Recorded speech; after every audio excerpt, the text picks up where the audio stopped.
आप देख रहे हैं समाचार एजेंसी ऑफ इंडिया में साइन न्यूज। आप देख, सुन और पढ़ रहे हैं समाचार एजेंसी ऑफ इंडिया की साई न्यूज के धर्म प्रभाग में विभिन्न जानकारियों के संबंध में। इस साल श्राद्ध कल्प पक्ष की शुरुआत भादों की पूर्णिमा से हो चुकी है। आश्विन मास की कृष्ण पक्ष की प्रथमा को पहला श्राद्ध था और अब अमावस्या पर इसकी समाप्ति होगी।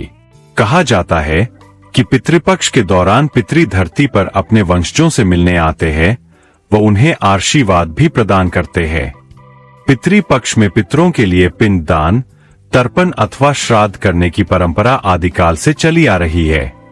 इसके लिए कुछ विशेष नियम भी बनाए गए हैं और नियमों के अनुसार श्राद्ध के समय कुशा पहनने, तर्पण के समय जल में चावल, जौ और काले तिल का उपयोग करने व पिंडदान के समय चावल का इस्तेमाल करने का बहुत महत्व है।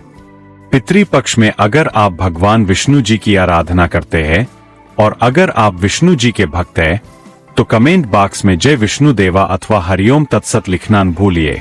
आइए अब सिलसिलेवार जानते हैं एक एक वस्तु जो पितृकर्म में उपयोग में आती है का महत्व और प्रयोग। सबसे पहले जानते हैं कि आखिर इस कर्म के लिए कुशा आवश्यक क्यों है। जानकार विद्वानों का कहना है कि श्राद्ध कर्म में सबसे महत्वपूर्ण अवयव कुशा है। श्राद्ध कर्म में कुशा को सबसे महत्वपूर्ण माना गया है। माना जाता है कि भगवान विष्णु के वराह अवतार के रोम धरती पर गिरे और कुशा बन गए। कुशा को तेज का प्रतीक भी माना जाता है, जिससे हर क्षण तेजों में तरंगे निकलती है। इन तरंगों के प्रभाव से श्राद्ध स्थल पर रजतम गुणों का प्रभाव कम हो जाता है, जिससे कि नकारात्मक शक्तियों के अनिष्टकारी प्रभाव कम हो जाते हैं। यह भी माना जाता है कि कुश पितरों को मार्ग दिखाता है। श्राद्ध में समूल कुश का प्रयोग करना चाहिए। मान्यता के अनुसार कुशा घास शीतलता व पवित्रता प्रदान करती है, इसलिए इसे पवित्री घास भी कहा जाता है और कहा जाता है कि कुशा पहनने के बाद इंसान श्राद्ध व पूजन कार्य करने के लिए पवित्र हो जाता है।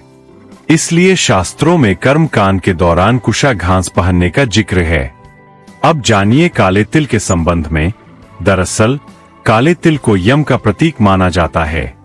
पितृपक्ष में श्राद्ध के दौरान तिल का प्रयोग भी जरूरी होता है, क्योंकि तिल की उत्पत्ति भी विष्णु जी से हुई है। ये नारायण के पसीने से निकला है।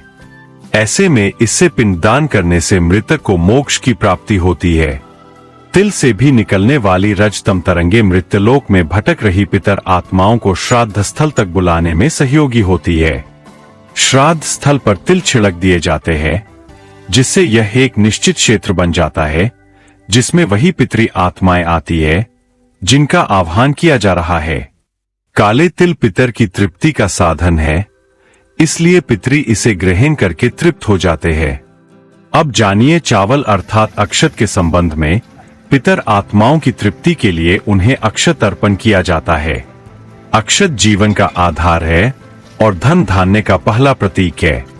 पितरों को चावल की खीर अर्पित की जाती है। इसमें मिला हुआ मिष्ठान रस का और दूध चेतना का प्रतीक व स्रोत है। पितर इन्हें पाकर संतुष्ट होते हुए इसी प्रकार परिपूर्ण रहने का आशीर्वाद देते हैं। खीर खाना उनकी हर अतिरिक्त इच्छा की पूर्ति का संकेत है। अब जानिए जौ के उपयोग के संबंध में।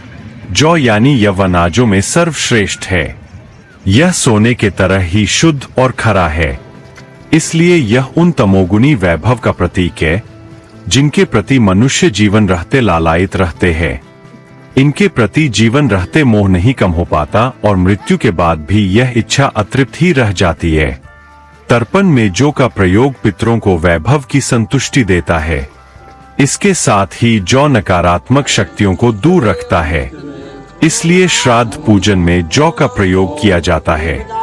जौ दान को महादान भी कहा जाता है। आइए अब जानते हैं नाराज पितरों को प्रसन्न करने के 10 उपायों के बारे में। हमारे पितृ या पूर्वज कई प्रकार के होते हैं। उनमें से बहुतों ने तो दूसरा जन्म ले लिया और बहुतों ने पितृलोक में स्थान प्राप्त कर लिया है। पितृलोक में स्थान प्राप्त करने वाले हर वर्ष श्राद्ध पक्ष में अपने वंशजों को देखने आते हैं और उस वक्त वे उन्हें आशीर्वाद देते या श्राप देकर चले जाते हैं। इन्हें प्रसन्न करने के लिए प्रतिदिन हनुमान चालीसा का पाठ करें। श्राद्ध पक्ष में अच्छे से श्राद्ध कर्म करें। गरीब, अपंग व विधवा महिला को दान जरूर दीजिए। इस दौरान भगवत गीता का 7वां अध्याय या मार्कंडेय पुराण अंतर्गत पितृस्तुति जरूर करें।